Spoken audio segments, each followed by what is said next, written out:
On day 10 of our travels in South Africa, we left for a hike at Lion's Head at 7 a.m. as sunrise was expected at 8 a.m. There were parking lots in front of the start of the trail, which was expected to last an hour each way. The first light at dawn helped to light our way as we started the ascent of Lion's Head. The trail started with dirt slopes, which were relatively steep but still pretty much manageable. This was accompanied by views of Table Mountain to our left. Circling to the west of Lion's Head, we were able to see the luxurious properties and private homes along the beaches at Clifton. You'll also be able to enjoy the sea views. Here, the climb transmitted to steps, and it was here that we decided that we just wanted to take a break and watch the sunrise from the benches. The climb would transit from slope to steps to rocks to ladder and eventually chains for the final ascent of the summit. So if you're going all the way, be mentally prepared. On the way down, we enjoyed beautiful views of Table Mountain as the sun's rays cast beautiful orangey hues on it. Back at the start of the trail, the coffee truck had started operations, and from the same area, you can also hike to Signal Hill nearby.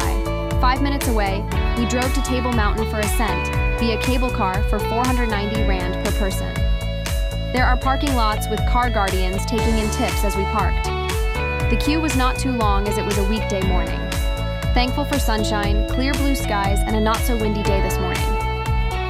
The ascent was stable, and the platform within the cable car rotates to ensure views for all visitors on board.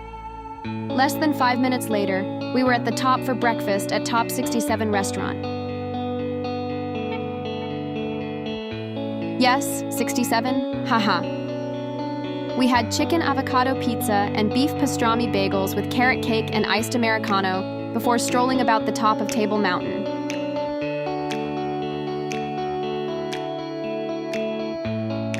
One of the first things we saw were the Hyraxes, who were sunbathing on the cliffs of Table Mountain, enjoying the gentle breeze and sea views. We even caught one grooming itself on a rock.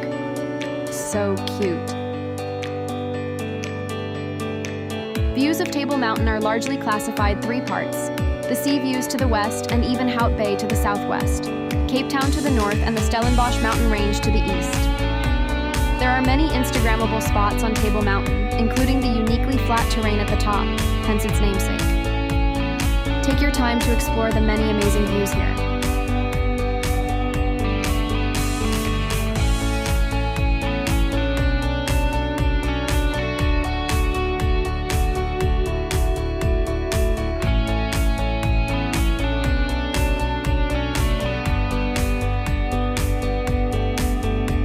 The descent gave us views over Cape Town on the cable car.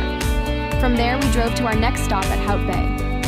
En route, we saw many beautiful and expensive properties, complete with sea views. We stopped by Fish on the Rocks for fish and chips, hake, calamari, and chips for 200. Affordable because of the size of the fish and portion of calamari, good for 2 to share.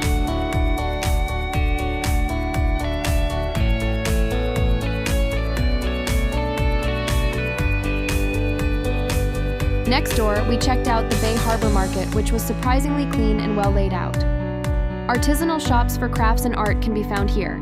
There's even an indoor food court with air conditioning which has craft beers and Malaysian food.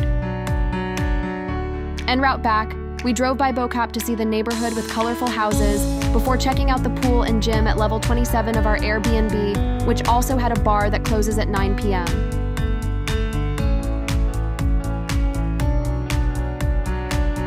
Dinner was at Molino just downstairs.